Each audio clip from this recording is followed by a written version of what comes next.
Money matters. So I guess you've been going through the series here. You've had several different topics come up. So tonight we're going to address one that's it's kind of an interesting concept because as a society we don't call it this very often. So let me ask you about this. At your work, are there items in your possession that you're responsible for? Okay, like? A laptop. Laptop. All right, that's always a good one. Yes? iPad, change of clothes. What? Documents. Oh, documents. I thought you said breath mints. All right, documents. All right, good, good. What else? My SCBA mask will go into a fire. Okay, Chris, fire truck. No, I'm just kidding, not a fire truck. He's got the mask, right? Anything else? Any other items? Yeah? Calipers and a multimeter. Okay, calipers and a multimeter. So are you working on cars or in a lab? In a lab, okay. I was going to say you could put a supercharger on my car, but you're in a lab. So, all right. So with these items at work, let's take the laptop. Are you free to do whatever you want with that laptop? Why not? It's in your possession. Not his? But he possesses it. Isn't that like 9/10 of the law? It doesn't belong to him. So tonight, that's what we're going to talk about. Because God has loaned us many things. We have many things that are on loan to us. That phone that you have, if you have one. The place where you live. The clothes on your back. God has loaned us many, many things. Overall, we'll call it wealth for the purposes of keeping it generalized. So, with those items that aren't yours, the laptop, safety equipment, the calipers, what are some things that influence you to treat them well, even though they're not yours? Okay, consequences. Like what? Getting fired. Okay, yeah, that's... Well, you guys went there fast. All right. What's that? Breaking you by. You might have to replace it. What else? What else might help you to respect the item?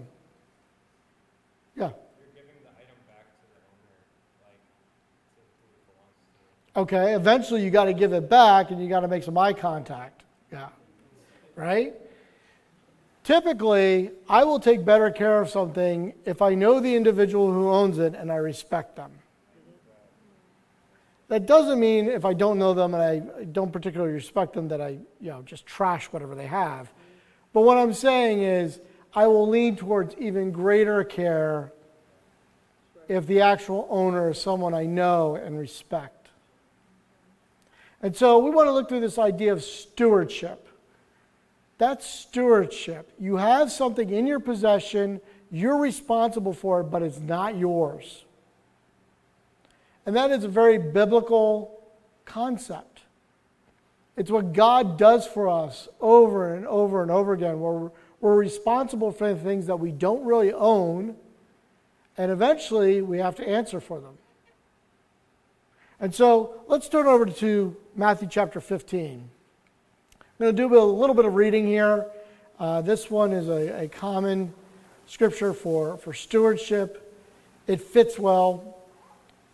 Matthew chapter 25, starting in verse 13 or 14, starts the parable. For it was like a man going on a journey.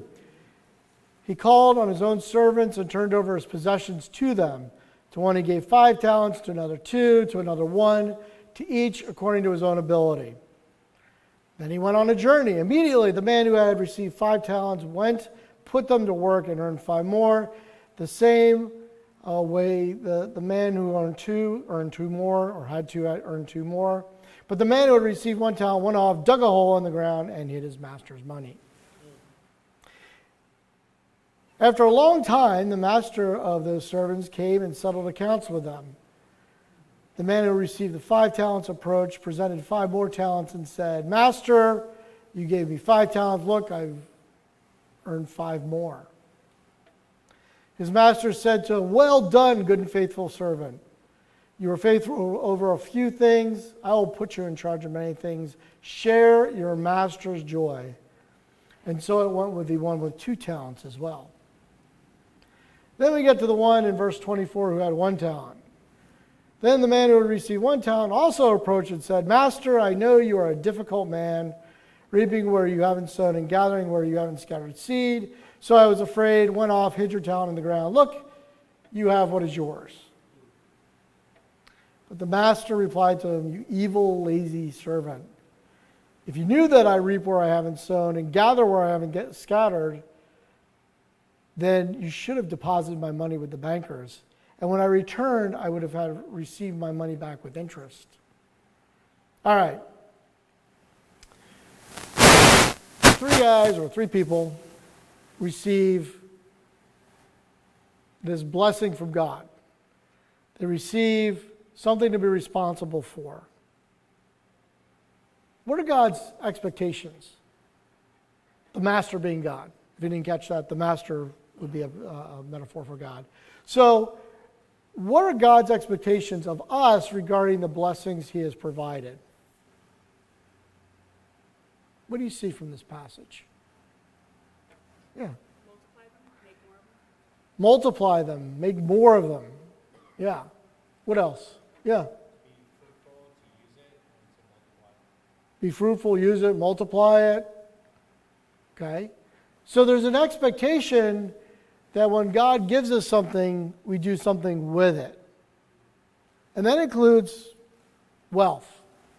Whether it's us generating wealth, us helping to grow wealth, God has an expectation that we do something with it.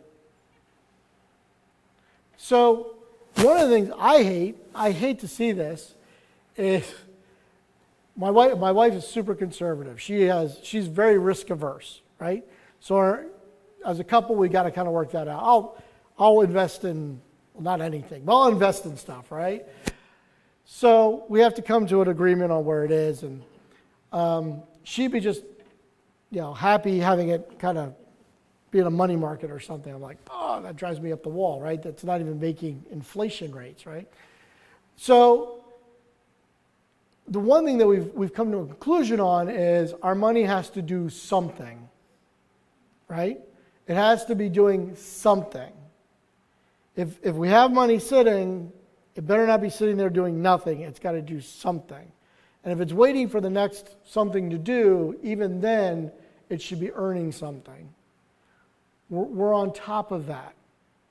We're on top of what our wealth is doing. Now, we're not obsessed with it. Like, it's not something I think about all the time. But we don't bury it. If you come to our yard and start digging around, you will not find money. Okay? You're welcome to come dig around our yard because we need some of the fertilizer put in, so you can go and hunt for it. I don't care, but you're not going to find anything. All right, so with that, what are some things that can hinder us from growing what God has provided? So we know God has an expectation when He gives us something, we're going to do something with it. We're going to attempt to grow it. We're going to attempt to make something happen with it. What are some things that can hinder us from doing something with the money that God gives us or the wealth that God gives us? What gets in our way? Yeah. Selfish ambition. Like? Okay, good one. Selfish ambition. Tell me more. And you don't have God in mind. Like you pretty much are someone that would rather hoard the money, keep for yourself, or rather your dreams rather than God's dreams. Okay. So you touched on one of the big ones. Fear of losing it. Fear, right? We just want to. So one of the patterns that can really inhibit us from being able to leverage the blessing that God's given us is fear. I'm so afraid, I just want to hoard it. None of it goes out. Yeah. Okay. Lack of knowledge. Go ahead. Go ahead. Yeah. That's it. That's it. All right. I started talking in Italian and that happened like boom. Yeah, sometimes you just don't know what to do with it, right? What do you do with it? You start earning money, and there used to be a thing in the NFL. I forget who started the program, but now it's throughout the NFL. It was brilliant. So I think it was Jimmy John. No, I forget the coach. Anyway, I was in Texas. The coach realized he had young players coming in. Who all of a sudden are 18, 19, 20, coming into his organization, and they're making 7 figures, right? From making nothing to making 7 figures. How well do you think they manage their money? I wouldn't be able to do that. Like if you just dumped that on top of me, I'd have a problem with it. So what he found was that his players didn't know how to manage their money, and on the field it was affecting them. Because they didn't know how to manage their money, they were worried about it. And they were actually going to bankruptcy and large amounts of debt. And, if you've ever experienced large amounts of debt, or it pulls on you, it just weighs on you. And so he instituted a whole program for his team of, before you come play on the field, you're going to go through a financial management class. Look, if you're going to be making 7 figures, you better know how to manage it. And he did that for the whole team, and it was a winning combination where his players were more focused on the field because they weren't worried about their bankruptcies with their 7-figure jobs. So knowledge is a big one, making sure we are knowledgeable. In this parable here, the one guy was like, well, I was afraid of you, didn't know what to do, so I buried it. That's not a great investment, right? So fear is one, lack of knowledge. What's another one that hinders us from growing wealth? Yeah. Like greed, like going out and spending and getting stuff for ourselves. There we go. Yes, greed, consumption, right? Consumption. Proverbs 21:20, precious treasure and oil are in the dwelling of the wise, but a foolish man consumes them. Consumption. This idea that, oh, wait a minute, I still have $10 in my pocket. Why haven't I spent it? This whole idea of, whatever I see, I'm just going to take it. I'm going to consume it. Oh, Netflix has a special on. I don't have Netflix. I'll get Netflix and add it onto my Hulu, onto my Apple TV, because each one has a program I like, and now I'm spending $100 on streaming services. Oh, iPhone, new iPhone out? Well, I better get that. Now, I'm not saying, hear me out, I'm not saying those things are bad, right? It's the idea of consumption. Are we controlling it? Do we have a plan for it? Is there a budget in place for the stewardship of God's stuff? God's money. So consumption, fear, lack of knowledge can inhibit our ability to actually use wealth the way that God has wanted us to. And if you look at one of the items here within this parable, we see that the focus of the different individuals was very different. The first 2 servants, they went out, they eagerly invested, they came back. Look, master, look what I did. They were excited to tell him. Look what I did. Look. The third guy totally misinterpreted his master's intent and who he was. His focus was not about the master. His focus was on himself. And so this idea of wealth, this idea of he was responsible for something to make it better, escaped him. It escaped him. But the other 2, they figured it out, and they made it work. So let's look at another one. Luke chapter 12. Now, what I don't want to come across as, this is not wealth and prosperity gospel, right? You pray to God, or you tell God what you want, and He's just going to dump it on you. I am not talking about that at all. I am talking about responsibility with God, with what God has given us. I'm not saying that God is going to dump millions of dollars on you and you get to drive a Bugatti around, and that's not what I'm saying. I want us to be in tune that God has blessed all of us in a way that we can make things grow, right? Doesn't mean we're going to become Jeff Bezos or whoever the latest billionaire is. But it does mean that we have a responsibility and the potential to come back to God and say, look what I did. Look how I used the resources you gave me. Luke chapter 12. Jesus tells a parable in verse 16. A rich man's land was very productive. He thought to himself, what should I do since I don't have anywhere to store my crops? I will do this, he said. I will tear down my barns and build bigger ones and store all my grain and my goods there. Then I'll say to myself, you have many good things stored up for many years. Take it easy, eat, drink, and enjoy yourself. But God said, you fool, this very night your life is demanded of you, and the things you have prepared, whose will they be? That's how it is with one who stores up treasure for himself and is not rich towards God. So let's talk about this guy for a second here. What do we know about him? Rich. Okay? It says it. He's rich. All right, what else? What else do we know about him? Okay, so we're called to judge him as self-centered, right? All right. What else? Okay, productive crops, right? What else? What else do we know about him? Priorities. What are his priorities? Okay, eat, drink, and be merry, right? Eat, drink, and yeah. So how does that translate to us, right? We live in the United States. How are we building bigger barns? How do we build bigger barns? Houses? Cars?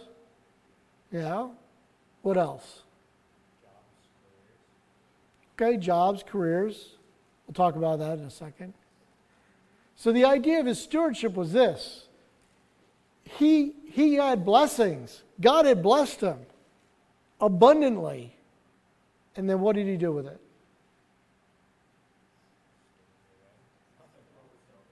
Yeah, just for him. Just for him. He made some other mistakes too.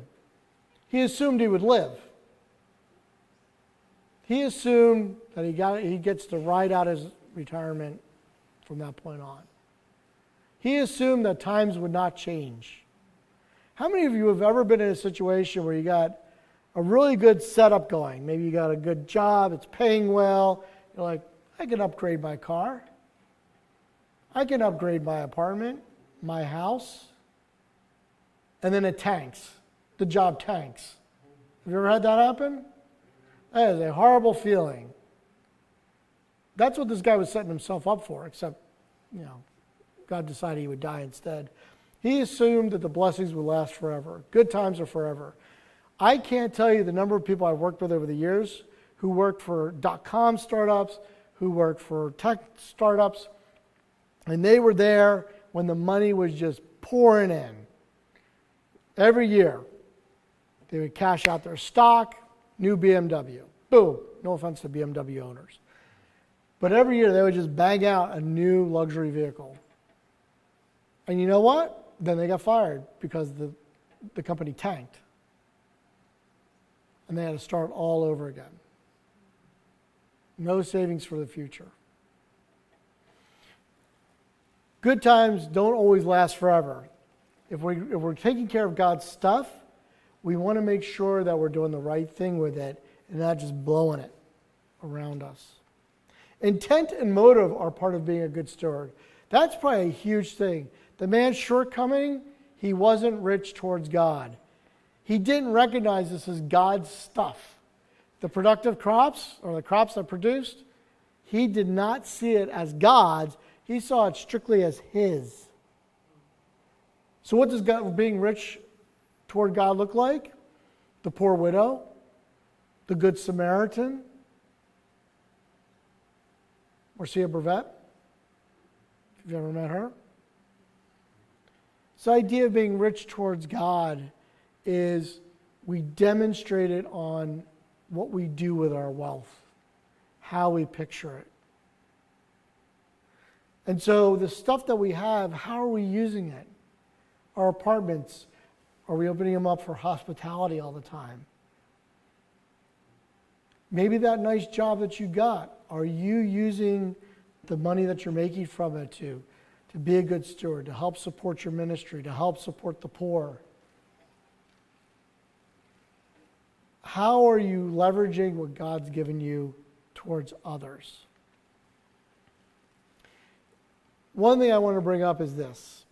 If you look at the guy in the parable that we just talked about, it's all about him. He's isolated. His thing was, I have these productive crops, I'm going to live off of it. There was no mention of not only just not God, but anyone else. Your wealth, my wealth, is not an individual thing. It's a community thing. What do I mean by that? How I manage my money impacts you. How I manage my money impacts you. How you manage your money impacts me. If we're a tight community, that should be true. There's a community up in Pennsylvania. There's a large community of Mennonites up there. So when we went to go adopt our younger son, he was in a Mennonite community. If you're not familiar with the Mennonites, you can think like Amish, right? If you're familiar with the Amish. So they're a very tight religious community. And one of the things that they have is this idea of, and depending on the community and how conservative they are or tight, they have this idea that big financial decisions are a community decision. Hey, I want to go buy a big boat. It's going to put me into debt. Okay, well, if you get sick, who's going to help you out? Like, do you have money if you get sick? Or are you going to call on the community to help you out because you've already spent all your money on the big boat? Their whole idea is this, that wealth impacts the community. And I've seen it. Like, for example, for me, I'm getting older. It's up to me to make sure I have a retirement where I'm responsible with it, where not only I can take care of myself, my wife, but that we can also give. That we can give. Hopefully that we can still host. Hopefully that we can still travel to do things like Marcia does down in Jamaica. Hopefully that we can self-fund ourselves in a ministry capacity. Whatever it is, what we don't want to do is get to that age and like, yeah, we didn't save anything. Please help us. Now, I know there are extenuating circumstances. I get that. But if it's within your control, that's a community responsibility. So I want you to consider that when you think about stewardship. One, it's on loan from God. Doesn't mean you can't enjoy it. Doesn't mean you can't use it. Doesn't mean that, you got to feel guilty about it. You don't need to feel guilty about it. It just means get your mind around it. It's not yours. My house is not mine. When we used to have youth and family over all the time.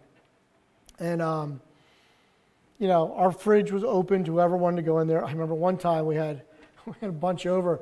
And I guess one of the kids got thirsty. And I don't think they were familiar with half and half. Do you know what half and half is? They weren't from. So after kind of the Devo thing, the half and half was going. I'm like, so I figured out who drank it. I was like, oh, did you have that? Like, yeah, I was thirsty. Like, you just drank a carton of half and half. Like, anyway, our home was their home, right? There was one night. I'll share this one. So typically, what we would do is at the end of the teen night, when the teens were over, we kind of shut down the house and we were ready for bed.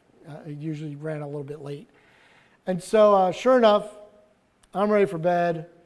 I got my PJs on.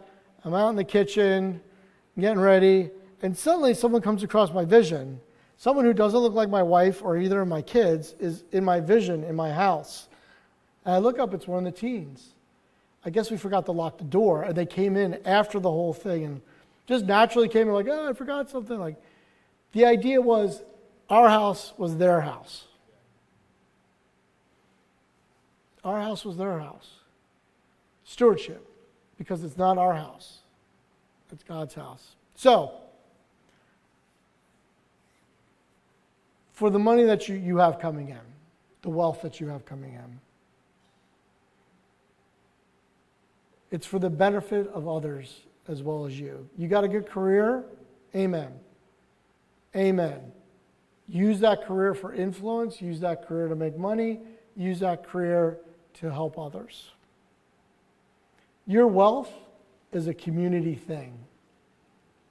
Your wealth is a community thing. So I want to ask you, what are some things about wealth, Christianity, and God that either could seem confusing to you, don't line up for you, that you have a hard time with? Because I know in the room here, we all come from very different backgrounds. And when I say wealth, that probably has a lot of connotation to it as well. But what are some things maybe you struggle with it? What are some things where you found victory with it? Any questions?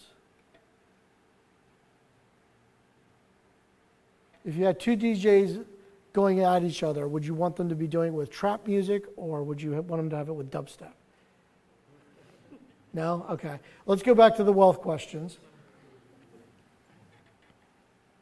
Any questions? No? I'm coming to you guys for financial planning. Yeah, go ahead.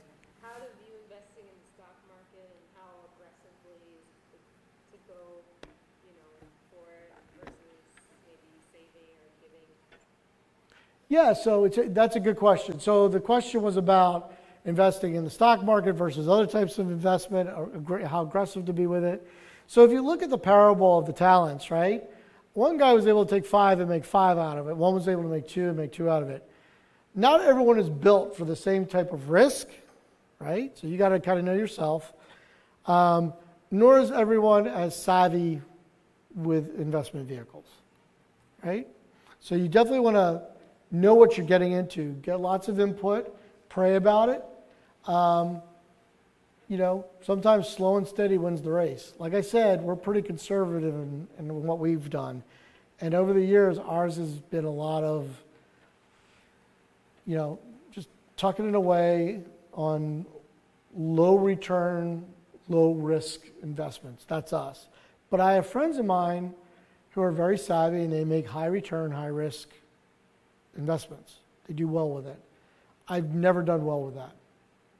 I'm just not smart enough for that. I just don't have that gene. I used to be a stockbroker too, and I just don't have that gene.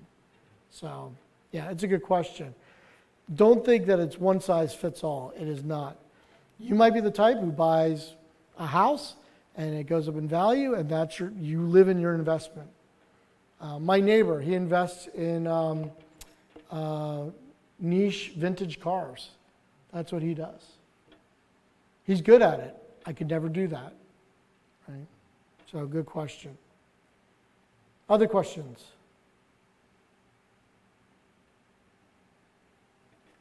Josh. How do you balance like selfish ambition or wanting to grow these things?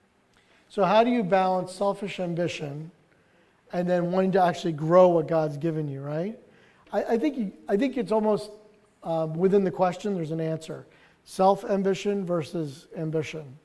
So the ambition to grow, knowing that it's God's, knowing that it's what He expects, and knowing that you and He will be happy when you do that is the motive.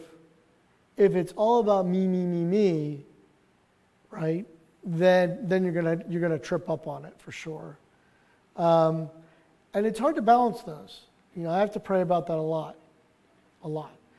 And one thing I would encourage you, the selfish ambition one, there's things that God gives you that you use for others. What I caution on, and I've heard this term, try not to spiritualize your purchases. Just be honest with yourself. We're coming up to, the finals. Or did it stop? I don't watch basketball. Are they done? We're game 1. Oh, game 1. All right. I'm slightly in the loop. So, okay, game 1's coming up. Man, it would be good to reach out to people and have them over to my house for the game. I need a new TV. You've just spiritualized your purchase, right? Really, is it about that? No. Be honest with yourself. Just be honest. Just say to yourself, I want a flat screen. It's in my budget. If it's in my budget, I can afford it. All right, I'll do it. If it's not in my budget and I'm going into debt, or I'm cutting out from something else, or I'm not giving to the ministry, I'm not helping out the poor, maybe I should rethink that television. So, yeah. Others?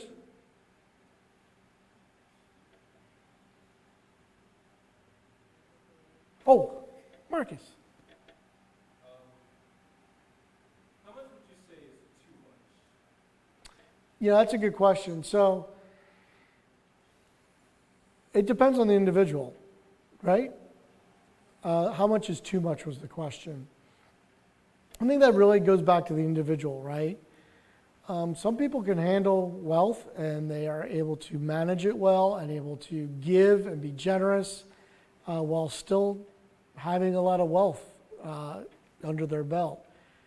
I think the too much is more about where your focus and priorities are.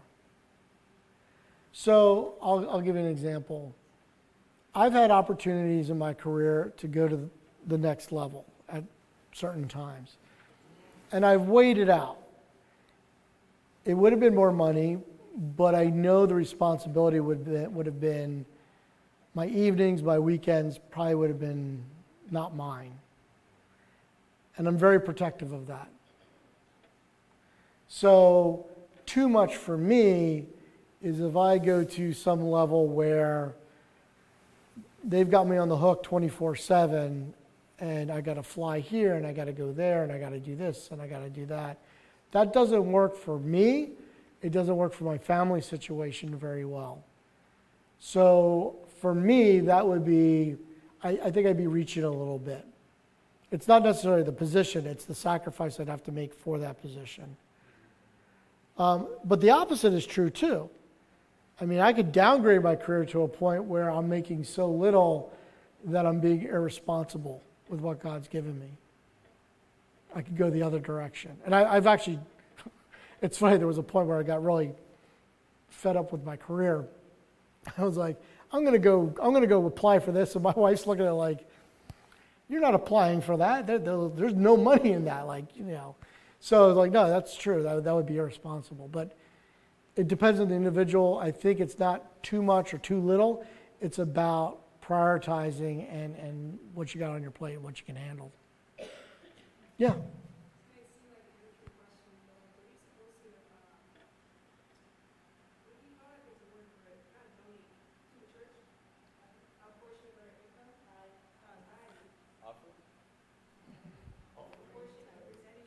Yeah, so the idea of so that comes back to the community aspect, right? That comes back to the community aspect. This idea that, so how many of you belong to some sort of community? Social club, HOA, town? You're in an HOA? Why? I know. Why would you do that to yourself? Oh my goodness. Yeah, okay, it chose you. All right. All right. So whenever you enter into a community, if you're part of any type of community, you're expected to contribute somehow. There is no community you don't contribute to. Your family, you're expected to contribute. Your neighborhood, HOA, you're expected to contribute. You're part of a social club, you're part of a political group, whatever, you're expected to contribute somehow. That's how groups function, right? So within God's community, throughout the arc of it, there's always been an expectation that people would help one another. And that part of that is monetarily, through monetary giving, right? So yeah, I would say, if we're going to be part of a community, we really want to invest in it. Yeah, good question on the set percentage. So I've seen that go back and forth a lot of times. I'm going to give you my personal opinion. You good with that? Personal opinion, not dogmatic. My wife and myself, and me personally, I've always started at 10% and then worked my way up from there. That's how we've always done it. And then as time went on, we were able to do more. When special things came up, we were able to give to those too. So we have it budgeted pretty high. Someone gets sick, there's a need, and from a disaster, that sort of thing. We have that budgeted. So yeah, that's not dogmatic. Here's the thing: if you're not giving anything, I would really encourage you to study that out. There's no example in the Bible where someone doesn't give anything. Because even for the poorest in the Old Testament, God gives them an out with 2 pigeons. Bring 2 pigeons and wring their neck. Bring something. Yeah.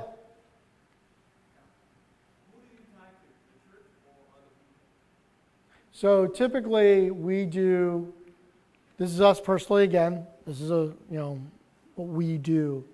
Typically, we'll give to the church, and then we also give to individuals as needed. We do both. Again, our wealth is not ours.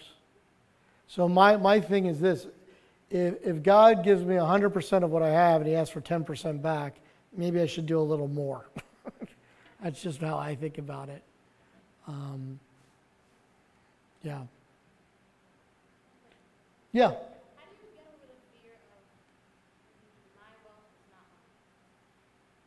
How do I get over the fear of my wealth is not mine? I feel like similar to what Marcus was saying about selfish ambition, like you feel like, I don't know if anyone, but like the money that I'm making or whoever, it's like, okay, well, I made this money.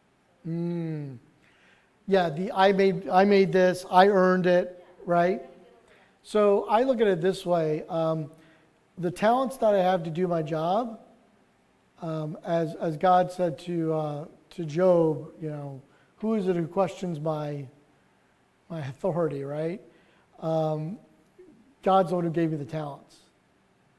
The jobs that I've had, God's blessed me with those jobs. The money that I make there, God's blessed me with that. So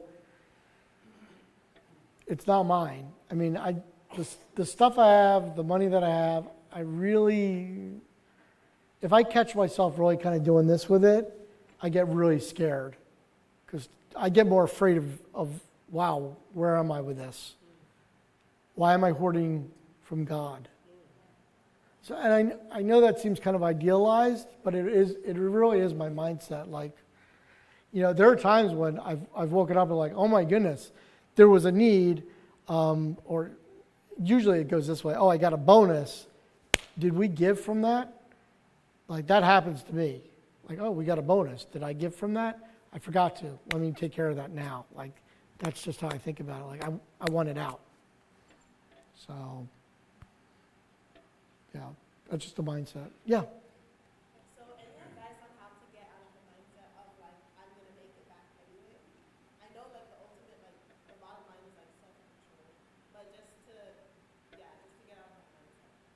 Which mindset? I'm sorry, I missed part of it. Like the mindset of I'm gonna make it back anyway. Like how Oh, I'm gonna make it back anyway? Oh, so I'm gonna spend it, but I'll make that back anyway? Not all of it.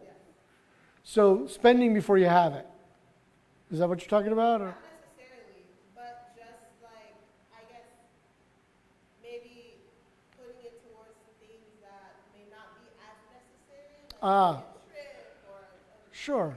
clothes or something. Food. Yeah, so that definitely is a priority mindset prayer thing because my natural tendency is to not be good about that, right? Like if I get on Amazon, there's all kinds of stuff getting shipped to our house. Like if I'm not really thinking it through, right? Or if you get me in the wrong store, I could go nuts, you know, like I don't know, maybe they have like anime figurines or something. I'll just go crazy with that. So it really is a mindset of one, whose is it? It's God's money. Two, do you have a strategy? What's your budget? Is it in your budget? If not, three is also thinking about down the line, how could this money be used for others? I mean, I think about when we went down to Brazil, when I went down to Jamaica, going to areas where, in Jamaica, especially at the orphanage, just knowing that the money I blow on some garbage item from Amazon could really impact a child's life. And I think about that too. Do I really need this? Now, I'm not at the point where it's like we don't do fun stuff, we don't, you know, but I stop and think through those filters. And those are the filters I kind of think through. Because I'm a frivolous buyer. So, yeah. Does that help? So, yeah. And as you can see, I'm all into style now. Yes? I have two questions. 2 questions. It's a BOGO. Go ahead. The first one is piggybacking off of Celine, and it's, so I understand that that's your mindset now, but how did you build up to that mindset? Yeah, I married someone who had that mindset. Got it. No. So, no, there were a couple items that got me to that mindset. One was, so I grew up pretty privileged.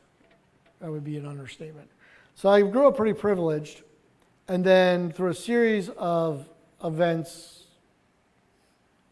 some outside my control, some inside my control, I was no longer privileged. Gone. So I ended up homeless. That wasn't a great experience, except I learned a lot from it. And it took me a while to put 2 and 2 together, but I realized I had to break this idea that I was entitled to stuff. And it took me a long time to get there.